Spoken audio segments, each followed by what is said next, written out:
Boker Tov. On dit que quand on allait chez le Harizal, alors il pouvait voir sur le front de la personne quelle avérote il a fait. Il y a des gens qui essayaient de mettre leur chapeau, mais ça ne marchait pas pour cacher ce qu'ils avaient fait. Comment se fait-il que dans notre paracha, on voit que Yitzhak voulait donner les brachot à Esav? Il n'était pas au courant qui c'est Esav, il n'est pas au courant qui c'est Yaakov. Comment est-ce que Yitzhak a pu se tromper? Il est marqué qu'Avraham, il est décédé plus tôt pour ne pas voir que Esav, il est mis de calquel. Donc Avraham, s'il était vivant, il l'aurait vu. Yitzhak aussi, il l'aurait vu. Comment se fait-il que Yitzhak a décidé de donner les brachot à Esav? Et on dit parce qu'il n'était pas vraiment conscient de ce que c'était Esav. Ce qu'on va essayer de faire aujourd'hui, c'est de voir un autre Yesod. Pourquoi est-ce que Yitzhak a voulu donner les brachot à Esav? Il y a un passouk dans Kohelet où il y a marqué Gam et Ze leumat ze asa Elokim. Ze leumat ze asa Elokim. La kavana, c'est qu'il y a un équilibre entre les choses qui ont été créées, le bien et le mal, ou toute autre chose, il y a toujours un équilibre. Dans le midrash qui est marqué sur ce passouk, qui est marqué Ada Udirtiv, Ze leumat ze asa Elokim, Ada Udirtiv, Yaakov et Esav. Il y a un équilibre. Yaakov et Esav. J'aimerais développer un petit peu l'idée de cet équilibre, pourquoi est-ce qu'elle est importante et où est-ce qu'on la rencontre. Il y a un midrash qui dit que les mi ou bochen, à qui Hachem envoie des nissionot, des challenges? Les tzadikim. Pourquoi les tzadikim? Le midrash là-bas, il donne une liste de choses. Machal, les ikar sheyeshlo parot arbe. Il y a beaucoup de vaches. Et il doit mettre la charrue sur les vaches. Sur laquelle il va mettre? Sur celle qui est costaud, sur celle qui est faible? Évidemment, sur celle qui est costaud, etc. Là-bas, il y a une liste. Il y a une liste de choses où on voit que le Nisayon, il est envoyé plus vers le tzaddik que vers le rachat. Et la question qui est très simple, c'est qu'il y a d'autres midrashim clairs où il y a marqué que le Nisayon est envoyé à chacun. Tout le monde a un Nisayon. Ce que le Rav Dessler appelle Nekudat Aprira. Tout le monde a un Nisayon. Pourquoi est-ce qu'il est marqué que le Nisayon, il a envoyé au tzaddik, sachant qu'on a tous des nisyonotes, même si on n'est pas encore tous des tzaddikim? Réponse, Ze leumat ze asa Elokim. Il y a toutes sortes de nisyonotes. Le nisayon qui va être très difficile, il va être envoyé à quelqu'un qui est capable de surmonter ce nisayon. Un nisayon qui est moins difficile, il va être envoyé à quelqu'un qui n'est pas capable de surmonter plus que ça. Ça veut dire qu'on va adapter le nisayon par rapport au niveau de la personne. J'ai un ami qui a perdu il y a 12 ans, qui a perdu sa femme, et un des Rabbanim qui est venu les Nachem Oto, il lui a dit comme ça, Baruch Gozer Umkayem. On dit dans Baruch Shamar, Baruch Gozer Umkayem. C'est quoi Baruch Gozer Umkayem? D'un côté, il t'envoie une Gzera, mais d'un autre côté, il est Mekayem. Ça veut dire que quand il t'a envoyé un Nisayon, il t'a envoyé les forces pour le surmonter. Ça n'existe pas que tu es face à un Nisayon et que tu n'as pas reçu les forces pour le surmonter.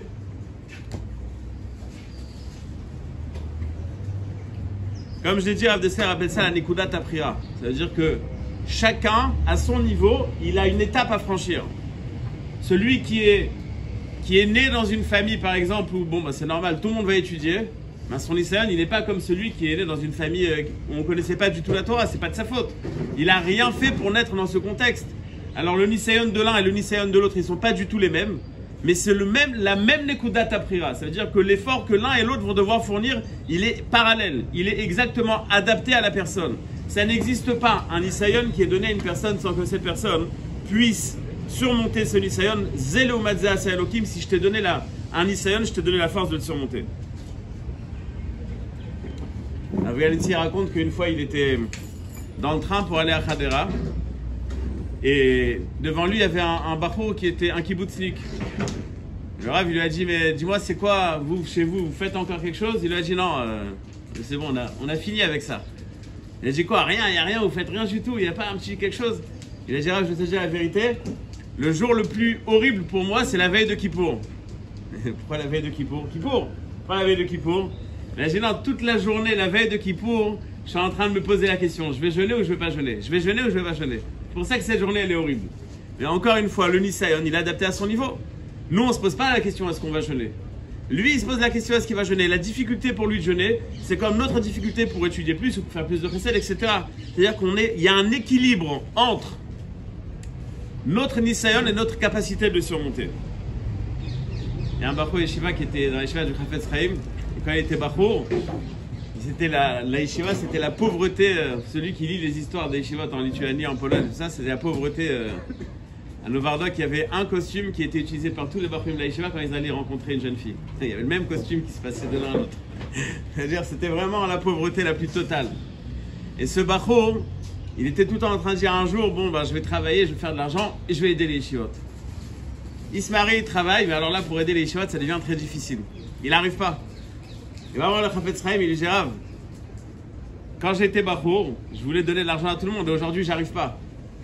Il a dit, mais quand tu étais pauvre, que tu avais bon cœur, ça sert à rien. Maximum, tu peux donner ton cœur. Ça sert à rien. Maintenant qu'Hachem, il t'a donné de l'argent. Ah, si tu as un bon cœur, c'est trop facile. Maintenant, on va voir le Nisayon. C'est-à-dire que avec les possibilités d'être en Nisayon, avec l'argent, tu vas voir le Nisayon qui va avec. La Gemara, dans Masechet Souka, elle raconte que Abaye, il a rencontré deux personnes, un homme et une femme.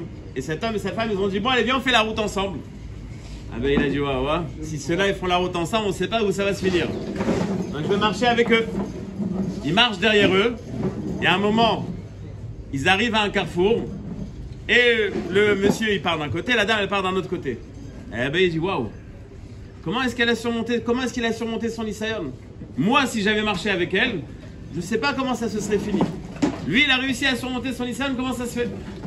La Gemara, elle raconte que Aou Saba, quelqu'un est venu lui dire, Kol Gadol Meitzro, Chavero Gadol Emenu. Tout celui qui est plus grand, son Yetzirara, il est plus grand. On raconte que le Maguid Midouvna, il est parti voir le Gaon. Il a dit, Rav, j'ai une proposition phénoménale. Ça va t'arranger à toi, à moi et à Hachem. Vas-y. Il dit, regarde, toi t'as un Yetzirara, moi j'ai un Yetzirara. Viens, on échange. Moi je prends ton Yetzirara, toi tu prends le mien. Maintenant toi, t'es le Gaon, donc mon Yetzirara, tu vas t'en occuper en 2 secondes. Moi, je prends les Yetzirara du Gaon, le Gaon, je deviens Gaon. Hachem, il est content, il y a 2 Gaons sur terre. Parfait. Le Gaon, il lui a dit, Oy lecha mi yitzri. Je te plains si tu as mon Yetzirara ou mes Esh et tu n'arriveras pas à le surmonter. Kol gadol mechavero yitzro gadol emenu. Tout celui qui est plus grand, son Yetzirara, il est plus grand. Pourquoi c'est une punition? Il vaut mieux être rachat alors. Pourquoi devenir tzaddik? Si quand je deviens tzaddik, c'est pire, alors je vais rester comme je suis, c'est tout. La vérité, c'est que la question, elle est faussée depuis le départ. C'est pas que quelqu'un qui est plus grand, on l'a grandi sur le Yetzirara. Le Yetzirara, il est grand. Marqué dans la Gemara que le Yetzirara, c'est un malach. Un malach, par définition, c'est pas limité. Mais quand t'es petit, on va rapetissir ton Yetzirara. Quand t'es grand, on va le laisser tel qu'il est. Mais c'est pas une punition. Ça veut dire que plus tu vas travailler ton Yetzirara, donc t'es passé d'étape. Donc t'es passé au niveau supérieur. Donc ok, on peut te laisser te battre avec le niveau supérieur. La même Gemara dans Souka, dans la même page avant, la Gemara elle dit que l'Ati de la voix, Hachem, il va amener le Yetzirara devant les tzadikim, devant les Rechaim. Et devant les tzadikim, on va voir une montagne. Et devant les tzadikim, on va voir un fil d'araignée. Alalou bochim va alalou bochim. Tout le monde va pleurer. Ah bon, il faut être content, c'est ma chère. Moi, c'est pas grave. Tout le monde va pleurer. Les tzadikim vont dire, comment est-ce qu'on a pu surmonter ça? Ah, c'est énorme. Les Rechaim, ils vont dire, comme, mais on n'a pas pu surmonter ça? J'ai pas compris, les Yetzirara, c'est qui? C'est la montagne ou c'est le fil? Le Yetzirara, il est adapté. Zé, le Oumadze. Plus tu vas avancer, plus tu vas avoir quelque chose d'adapté. Il n'y a personne d'entre vous qui vient le matin à la choule et qui dit, ah, ce matin, au Hachem, j'ai pas pris de biberon. T'as passé l'âge, d'accord? David, il est pas sûr. Non, il a pris un biberon pour son fils, mais... C'est-à-dire qu'il y a des étapes. Et plus on avance, et ben plus le Yetzirara, il va s'adapter. Il va être habillé d'une manière différente.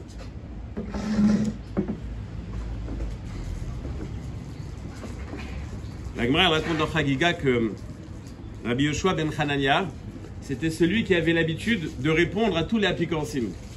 Il y avait encore des gens que ça intéressait, c'était vraiment... Ils avaient des vraies questions, enfin entre guillemets, c'est des vraies réponses. Mais en tous les cas, ils venaient voir le Rav, ils disaient non mais je comprends pas. Ok. Et qui est-ce qui répondait? Rabbi Yoshua ben Hanania. Quand il était malade, la fin de sa vie, ses élèves sont venus lui dire, Rav, comment on va faire quand tu ne seras pas là? Il a dit, quand je ne serai pas là, il n'y aura pas de questions. Le fait qu'il y a un problème sur Terre avec ces gens qui posent des questions et que je suis la solution, s'il n'y a pas de solution, il n'y a pas de problème. Zelo Matzah Selokim. On ne va pas laisser un problème sans solution. Le Chafetz Chaim, Rabbi Elchanan Wasserman, il raconte, c'est ramené dans la Hagdama du Lev Eliyahu, il raconte que il était chez le Chafetz Chaim, lui et quelques autres Gdolim de la génération, et ils ont fait sortir un dibouk. Ils ont fait sortir une Neshama. Et Rabbi Elchanan Wasserman, il dit que le Chafetz Chaim, il a dit, c'est le dernier dibouk qu'on va faire sortir. Ma pitom, pourquoi il n'y a plus de Neshamot? Il dit non, on rentre dans une situation où il y aura un tellement grand Esther Panim, où ça sera tellement difficile de voir Hachem, que si c'est tellement difficile de voir Hachem, je ne peux pas mettre un dibouk. Parce que mettre un dibouk, c'est quoi? Ça veut dire qu'il y a une Neshama, ça veut dire qu'il y a un Olam, ça veut dire que c'est clair, ça veut dire que c'est sûr qu'il y a le monde futur. Mais si je mets ça, alors ça veut dire que le Esther Panim, il n'est pas vrai en fait, parce qu'on peut le voir. Ça veut dire, Esther Panim, c'est qu'on ne voit pas Hachem. Ça veut dire que chaque génération, chaque situation, elle a son niveau de Tov et de Ra.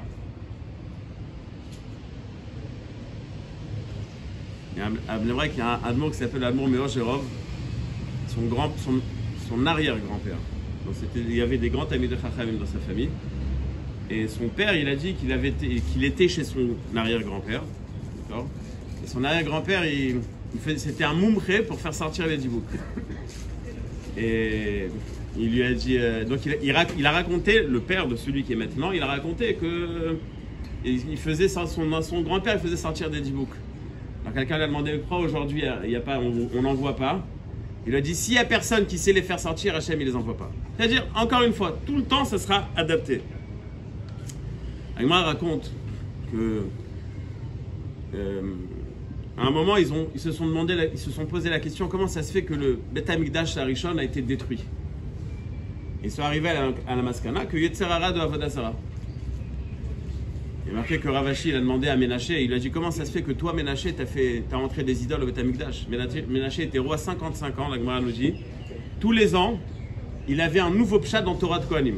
Torah de Kohanim, c'est comme, si je veux l'adapter à nous, c'est comme si nous on connaissait tout le Shas Bavli et Yerushalmi, et tous les ans on termine et on a un nouveau pshat. Ça c'est Ménaché sur Torah de Kohanim. Comment c'est possible que toi Ménaché avec ta grandeur, t'es arrivé à Avodah Zarah? Qu'est-ce que Ménaché lui a répondu? Si toi t'étais voilà ma génération, tu aurais levé ta robe, tu aurais pu faire Avodah Zarah. Donc ça veut dire quoi? Ne pose pas de questions. Ça veut dire ton Yetzer Hara et ton Yetzer Hara. Toi, c'est pas pareil. Il y a marqué qu'ils ont prié pour que le Yetzer Hara il sorte. Et ils ont vu le Yetzer Hara d'Avodah Zarah comme un lion de feu qui est sorti du Kodesh HaKodashim. Un lionceau. Pourquoi il sort du Kodesh HaKodashim à Avodah Zarah? Et il est autre part, il est dans mon cœur, il n'est pas dans le Kodesh HaKodashim. Mais c'est ce Yetzer Hara de Avodah Zarah qui fait qu'il y a Kodesh HaKodashim. C'est ce Yetzer Hara qui est très négatif qui fait que d'un autre côté, il y a la Gdusha. Le Chazon Ish dans le Semir Tavim, il dit qu'à Adam, ou à Yetzer Hara. Sans Yetzer Hara, t'es pas un homme. C'est-à-dire, si tu n'avais pas cette définition de Yetzer Hara, donc il n'y aurait pas eu de challenge, donc tu n'aurais pas avancé. À la finale, regarde ce que ça a donné. C'est-à-dire à la finale, tout a été brûlé, détruit. Je parle après la destruction du premier temple. La question, ce que j'ai dit, c'était au début du deuxième temple, et c'est là qu'ils ont vu. C'est quoi ta question? J'ai pas compris. Ok, le deuxième temple a été détruit aussi. Et alors c'est sûr qu'il y avait un Yetzer Hara. Donc il y a toujours un Yetzer Hara. Mais est-ce que finalement, on est gagnant dans cette affaire? Tu vois ce que je veux dire? Parce qu'à la fin, on se fait tous détruire. C'est le côté commercial qui se réveille là? Non, pas du tout, parce que c'est vrai. Je sais pas, est-ce qu'on est gagnant ou pas? Ça veut dire quoi on est gagnant? On n'a pas le choix de toute façon. Non, mais ça veut dire quoi on est gagnant? Non, mais ça veut dire on aurait dû rester avec le Yetzer Hara de Avodah Zarah? Non. Peut-être, je sais pas. Non, mais s'ils l'ont fait, donc il faut que non. Il y a marqué qu'ils ont vu que le Yetzer Hara des femmes aussi, ils voulaient être Mevatel. Ils ont été Mevatel et plus personne n'avait d'enfants. Je dis bon, bah, si c'est comme ça, faut le remettre. On le remet sur le marché. Dov. Je sais pas ce qui précède quoi. C'est la boucha qui précède la... C'est l'équilibre. Il n'y a pas qui précède. Il y a marqué que Veine Tov Meod. Hachem il dit à la fin de la bria Veine Tov Meod, c'est Yetzer Hara. Sans Yetzer Hara, il n'y a rien. Sans Yetzer Hara, il n'y a rien. Bon, alors il y a ceux qui vont dire bah, si c'est comme ça, moi je vais travailler avec mon Yetzer Hara, on va faire associer. Il y a ceux qui ont compris que sans Yetzer Hara, il n'y a rien. C'est-à-dire que c'est ça qu'il faut faire.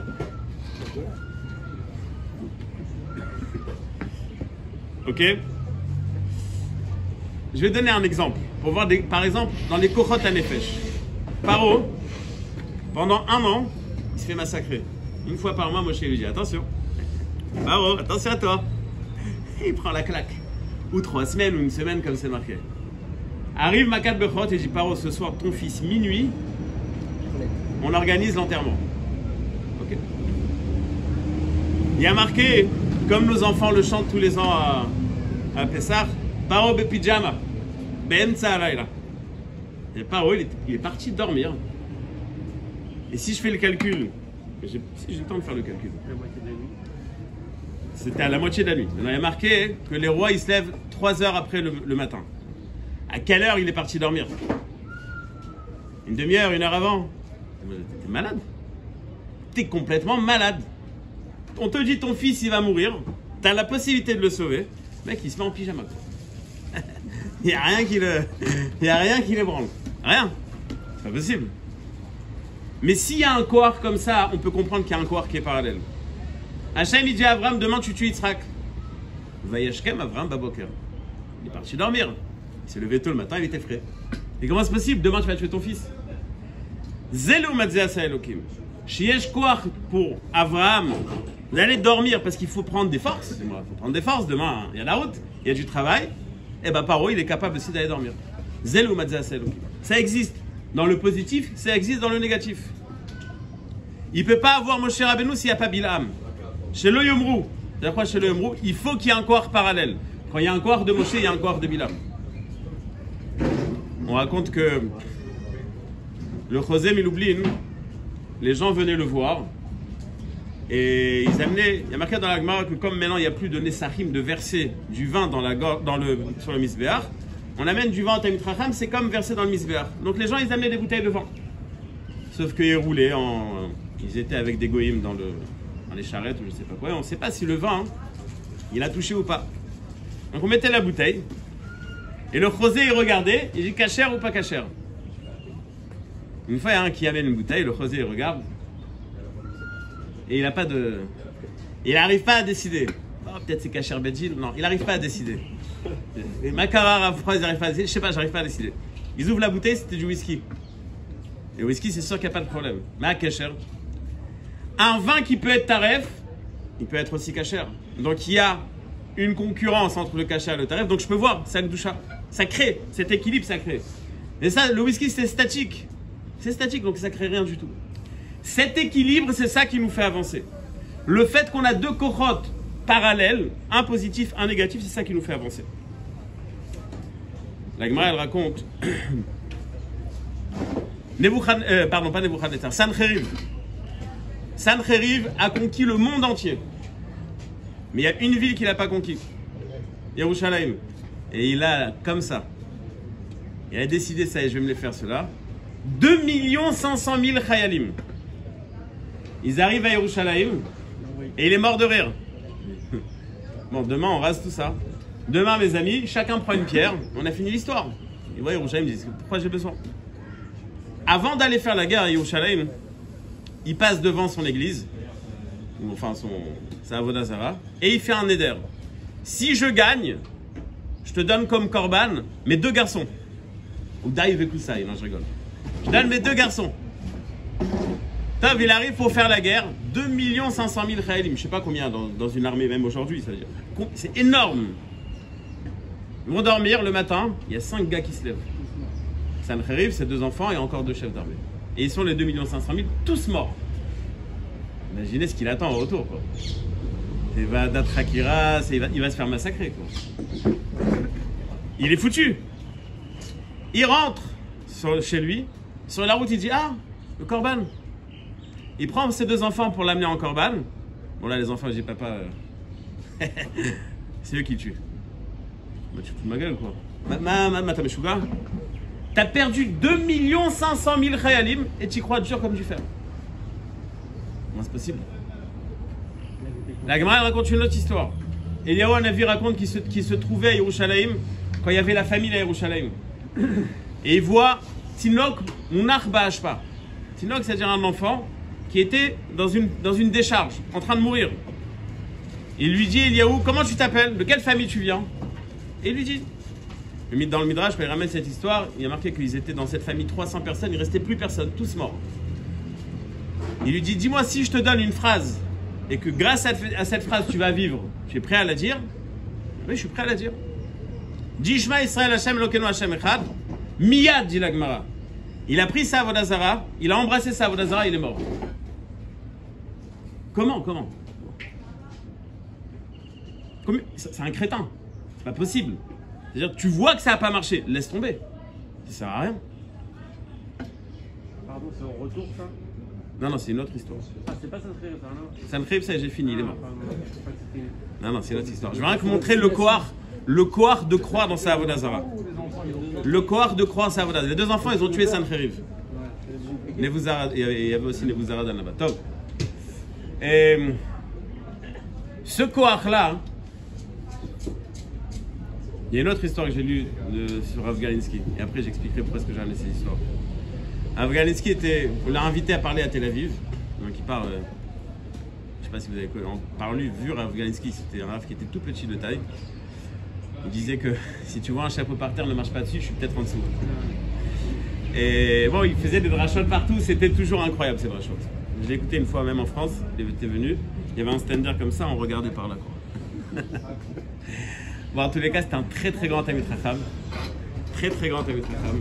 Et il raconte qu'il était une fois à Tel Aviv et quelqu'un lui klaxonne. Bon, Tel Aviv, il lève pas les yeux quoi.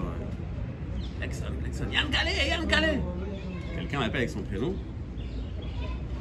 Il voit un vrai chassidi, mais il comprend pas c'est quoi. Il lui dit, le vrai chassidi, il lui dit Zéléo Madze Asa Elokim. Et là, Rav-Galinsky raconte, il dit ah, Berale, Manishma, Vosmarste, il commence à se. Et bon, le boucheron derrière, il raconte tous les détails, il rentre dans la voiture, et c'est quoi l'histoire? Rav-Galinsky, il raconte qu'il était à la Shoah, il est arrivé lui en Sibérie.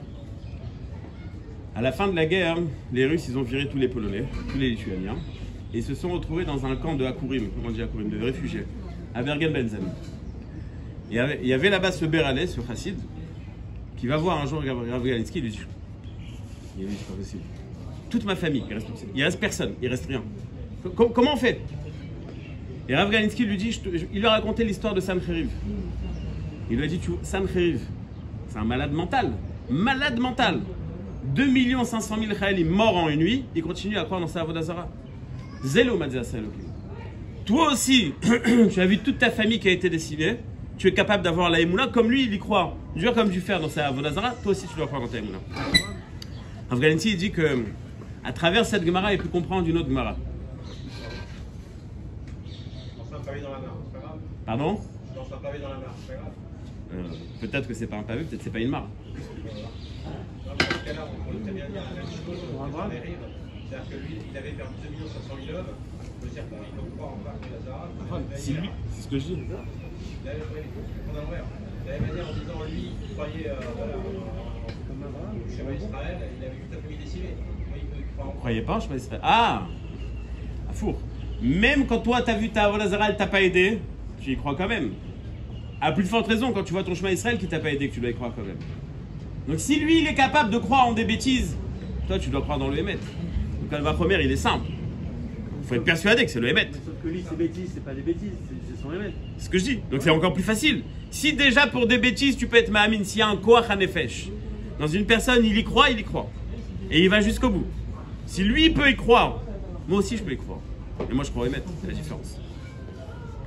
Il y a une Gemara qui raconte l'histoire de Nakdimon Ben Gurion. Plein d'histoires sur Nakdimon Ben Gurion. Il y a marqué que Nakdimon Ben Gurion, quand il allait prier à la Shul, quand il allait au Beth Midrash, il y a marqué, il ne pouvait pas marcher sur la rue comme tout le monde. Peut-être qu'il était un petit peu marocain comme ça, c'est pas pour lui. Il mettait des tapis. Mais à chaque fois, dès qu'il a passé, on plie le tapis, on donne aux pauvres. Il était très riche, il distribuait. Il y a marqué qu'une fois, il n'y avait pas d'eau à Yerushalayim. Et il est parti voir un goy qui avait 12 citernes d'eau. Il lui a dit, donne cette eau pour les Olé Régalim. Si jusqu'à tel jour, avant la Shkia, il n'y a pas de pluie, ça ne s'est pas rempli, je te paye. Une somme phénoménale. Il attend donc le goy donne l'eau. Et puis le jour du remboursement arrive, le goy il dit, oh, rembourser. Et alors j'ai le temps, jusqu'à ce soir. Il dit quoi ce soir? Il fait 40 degrés et latte. Quoi ce soir? Il dit attends. Il va au Beth Amikdash, il prie, et il dit Galou il ve'adoua lefanecha, que quand j'ai donné cette tzedaka, c'était pas pour mon kavod, c'est pour toi. Un Hachem fait qu'il y ait de la pluie. La pluie tombe. Les puits d'eau se remplissent, et là Nakdimon il dit au goy, la monnaie. Le gars il dit je sais que s'il a plu aujourd'hui, c'est grâce à toi. Mais il a plu trop tard. Le soleil s'est couché déjà. Nagdiman, il remonte au Beth Amikdash. Il prie, ça a dû lui prendre 10 minutes, un quart d'heure au moins. Et il y a marqué que les nuages se sont déplacés et on a vu le soleil. Et la Gemara précise, c'est pas qu'on a vu le soleil, c'est que le soleil s'est arrêté pour Nagdimon Ben Gurion, c'est pour ça qu'il s'appelle Nagdimon Nakdalo Chama. Le soleil s'est arrêté pour lui. Donc on parle de Yoshua Nagdimon, c'est-à-dire on parle de top level. La Gemara raconte que Rabbi Yochanan ben Zakkai, il tournait à Yerushalayim après la destruction, à Shem Ishmor. Et il voit une jeune fille qui est en train de chercher dans les excréments d'âne des grains d'orge. Et elle lui dit, Rébi, est-ce que tu me reconnais? Non, qui tu es? Je suis la fille de Nagdimon Ben Gurion. Rabbi Yochanan ben Zakkai, c'est pas possible. Il dit à ses élèves, c'est moi qui ai fait ça Ketouba. Je sais pas, il dit, la somme que le père il a mis sur la Ketouba et la somme que le Khatan a mis, c'était incroyable. Comment c'est possible que t'es tombé si bas? Elle lui a dit, l'argent, il y a marqué Maïm, Mammon, Melach, Chesed. Si tu veux mettre du sel dans ton argent, c'est-à-dire si tu veux le protéger, il faut faire du Chesed. Il faut faire du Chesed. Mais Nagdimon Ben Gurion, c'est lui qui a donné à boire à tout le monde. Nagdimon Ben Gurion, quand il passait, il déroulait un tapis, il l'offrait aux pauvres. Nagdimon Ben Gurion, il dit Hachem, lo lichvodi asiti. Comment c'est possible? Qu'est-ce qu'elle répond, la fille? Non, Kaniré, que quand il faisait ça, hein, il faisait aussi un peu pour son kavod. C'est ta claque, hein. Comment est-ce que tu peux parler comme ça de ton père? Mais c'est exactement la même force que l'autre, il croit en ça, Vodazara. Moi, je crois en Hachem. J'ai pas de question sur Hachem. Si c'est arrivé, c'est qu'il y a une raison. Quelle peut être la raison? Je sais pas, on s'en fout. Peut-être c'est mon père, peut-être autre chose. Mais si je crois vraiment, Adasof, comme Sancheriv, comme cet enfant qui est mort parce qu'il voulait pas dire Shema Israël, moi je crois à 100% à Hachem, j'ai pas de question. Donc si c'est arrivé, c'est qu'il y a une raison. Encore une fois, Zelu Matzah Elokim. C'est le même le passouk du début.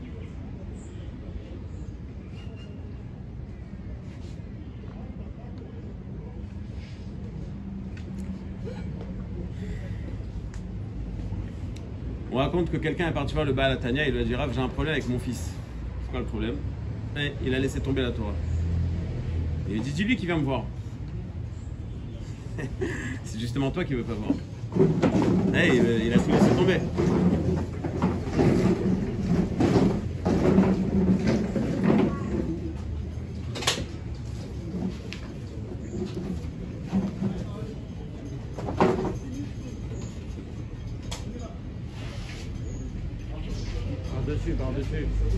Par-dessus.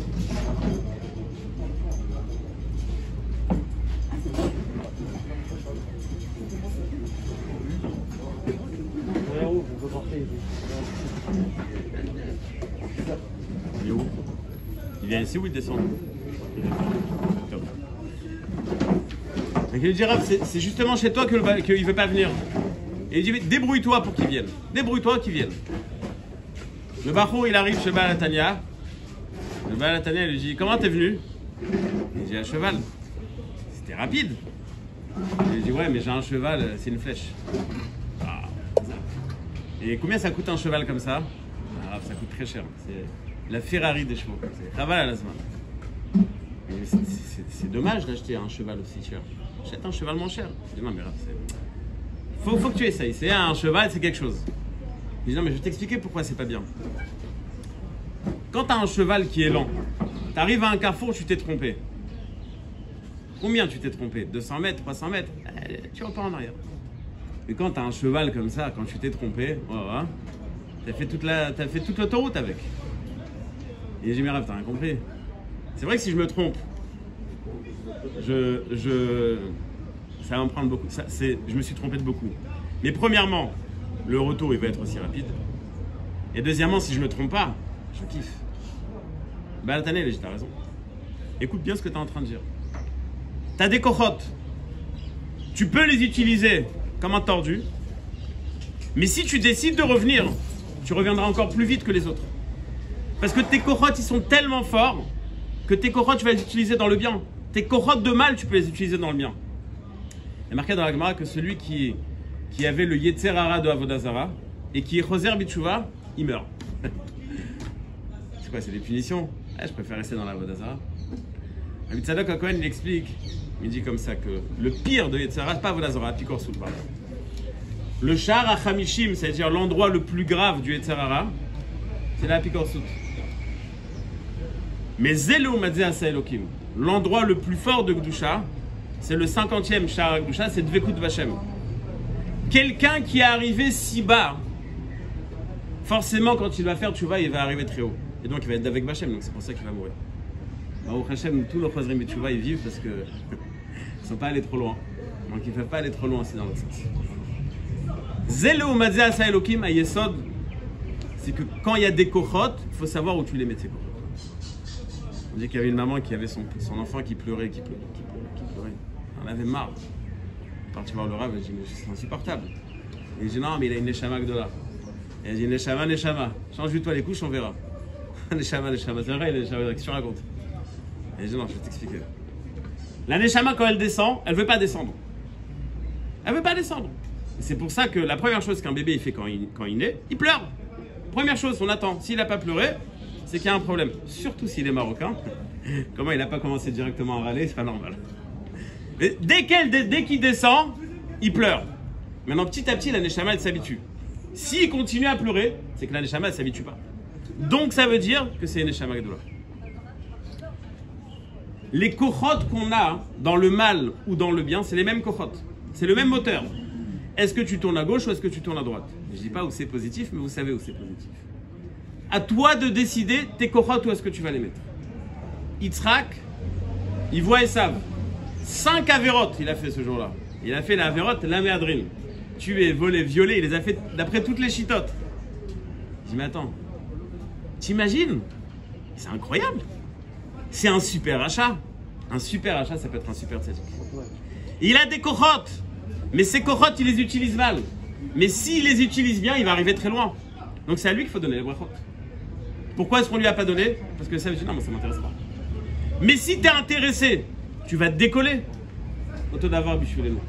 Si nous on est intéressé, on peut décoller, on doit savoir qu'on a les kochot pour décoller. Nos défauts, c'est en vérité nos qualités. Je vais donner un exemple, je pense que beaucoup l'ont vu. À l'école, dans la classe, il y avait les cancres, les bons moyens et les excellents. Les bons moyens, ils sont restés bons moyens. Pour certains, peut-être. Mais il y a des cancres qui ont réussi et qui ont réussi mieux que tout le monde. D'accord. Parce que leur défaut, en fin de compte, c'est devenu leur qualité. Parce que quand ils ont décidé d'aller travailler, c'était les meilleurs, ils étaient meilleurs que tout le monde. Parce que quand c'était des nuls, c'était les meilleurs nuls. La shéla, c'est où tu veux être.